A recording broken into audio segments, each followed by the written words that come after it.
విష్ణుప్రియ తన పేరు అందరికి కూడా పరిచయం అక్కర్లేదు. ఎందుకంటే తను ఒక యాంకర్గా మంచి పేరు గుర్తింపు సాధించుకున్నారు. సో ఆ తర్వాత ఇప్పుడు మాత్రం ఓన్లీ సోషల్ మీడియాలో తప్ప ఇంకా ఏ టీవీ షోస్లో కానీ ఎక్కడో కూడా కనిపించట్లేదు. ఎప్పుడో ఒకసారి ఏదో ఒక షోలో కనిపిస్తున్నారు, అది కూడా గెస్ట్గా మాత్రమే. మరి ఎందుకు తనకు అవకాశాలు రావట్లేదా, వచ్చినా కూడా తను యూజ్ చేసుకోవట్లేదా, మరి కారణం ఏంటి అని చెప్పేసి చాలామంది కూడా రకరకాలుగా ఆలోచిస్తున్నారు. సో రీసెంట్గా ఒక ఇంటర్వ్యూలో మాట్లాడుతున్నప్పుడు విష్ణుప్రియ గారు తన జీవితంలో ఎదుర్కొన్న కొన్ని సంఘటనల గురించి, ముఖ్యంగా కాస్టింగ్ కౌచ్ లాంటి కొన్ని విషయాల గురించి కూడా చాలా షేర్ చేసుకున్నారు. సో ఇండస్ట్రీలో ఉన్న వాళ్ళకి ఇదంతా కూడా చాలా పకడ్బందీగా ఉంటుంది, ప్రతి ఒక్కరికి కూడా ఈ కమిట్మెంట్ అనేది కంపల్సరీగా ఉంటుంది అని చెప్పేసి అయితే తను చెప్పారు. సో ఇండస్ట్రీకి వచ్చినటువంటి కొత్తల్లో ప్రతి ఒక్కరు కూడా ఇలాంటివి అడుగుతూ ఉంటారు, కండిషన్స్ పెడతా ఉంటారు. ఈ ఇండస్ట్రీలో నిలబడి కలబడి ఫైట్ చేసి ముందుకెళ్ళాలి అంటే అందంతో పాటు అదృష్టం కూడా ఉండాలి. సో అలాంటి సమయంలోనే నేను కూడా అడుగు పెట్టాను. కొంతమంది నన్ను కూడా ఈ విధంగా అడిగారు. సో అలాంటి వాటికి నేను ఎప్పుడు కూడా ఎంకరేజ్ చేయను. సో నేను ఎప్పుడు కూడా వాటిని ఒప్పుకోలేదు. సో ఆ తర్వాత నాకైతే ఈ విధంగా ఛాన్స్ రావడం ఇదంతా కూడా తప్పైంది. అయినా కూడా నేను మాత్రం అలాంటి వాటికి ఎప్పుడు కూడా ఎంకరేజ్ చేయను అని చెప్పేసి తను చెప్పారు. ఆల్మోస్ట్ షోస్కి కానీ ఇవన్నిటికి కూడా నేను దూరంగా ఉంటూ ఉన్నాను. అప్పటే నాకు మల్లెమాల నుంచి కాల్ రావడం, మళ్ళీ నేను వెళ్ళడం కూడా జరిగింది.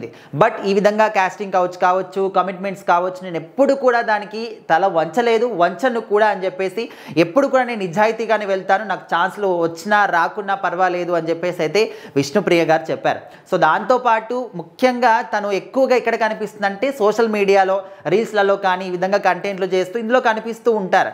అండ్ అక్కడ వచ్చే కామెంట్ల గురించి, మెసేజ్ల గురించి కూడా విష్ణుప్రియ గారు మాట్లాడడం జరిగింది. అంటే కొంతమంది ఇలాంటి వాళ్ళు, అంటే మాలాంటి వాళ్ళు ఇండస్ట్రీలో ఉన్న వాళ్ళందరూ కూడా డబ్బుల కోసం ఏదైనా చేస్తారు, ఎంత నీచమైన పనికైనా కూడా వాళ్ళు వెనకాడరు అనే విధంగా మాట్లాడుతూ ఉంటారు.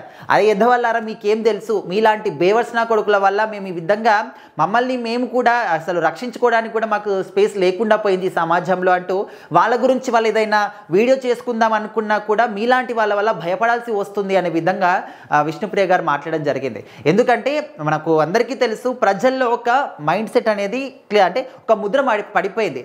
ఇండస్ట్రీలో ఎవరైనా ఆడవాళ్ళు ఉన్నారా, వాళ్ళు ఖచ్చితంగా ఇలాంటి పనులు చేస్తారు, డబ్బు కోసం ఏదైనా చేస్తారు అనే విధంగా అందరికీ ఒక బ్లైండ్గా ఫిక్స్ అయిపోయారు. సో ఆ విధంగా విష్ణుప్రియ గారి గురించి కూడా చాలామంది నాకు ఇట్లా కామెంట్లు పెట్టడం కానీ అండ్ మెసేజ్లో కూడా పెట్టడం చాలామంది పెడతా ఉంటారు. సో అలాంటి వాళ్ళకు నేను ఒకటే మాట చెప్తున్నా, మా ప్లేస్లో మీ అక్కన, మీ చెల్లిన, మీ అమ్మన, అంటే మీ ఫ్యామిలీలో ఉండే ఆడవాళ్ళు ఎవరైనా ఉంటే వేరే వాళ్ళు, అంటే మీరు కూడా కాదు, వేరే వాళ్ళు ఎవరైనా ఈ విధంగా మాట్లాడితే మీరు ఏ విధంగా ఫీల్ అవుతారు ఒక్కసారి అది ఆలోచించి మా గురించి మాట్లాడేటప్పుడు ఆ ప్లేస్లో మీ వాళ్ళు ఊహించుకొని అప్పుడు మాట్లాడండి అనే విధంగా కూడా తను మాట్లాడడం. సో ముఖ్యంగా అయితే మన ఇండస్ట్రీలో ఉన్న వాళ్ళు ఎవరైనా కూడా ఇలాంటి వాటికి అసలు ఇలాంటివి ఉంటాయా లేదని చాలామంది డౌట్ పడుతూ ఉంటారు. డెఫినెట్లీ ప్రతి ఒక్క ఇండస్ట్రీలో కూడా ఈ కమిట్మెంట్స్ అనేవి ఉంటాయి. బట్ వాటికి తల వంచిన వాళ్ళకి ఎక్కువగా ఛాన్సులు రావడం, ఇంకా వద్దు మేము ఇలాంటి వాటికి తల వంచాం, మా నిజాయితీగా మా టాలెంట్తో మేము ముందుకెళ్తాం అనుకుంటే ఛాన్సులు రావు అనే ఒక విషయాన్ని మాత్రం క్లారిటీగా చెప్పేసింది.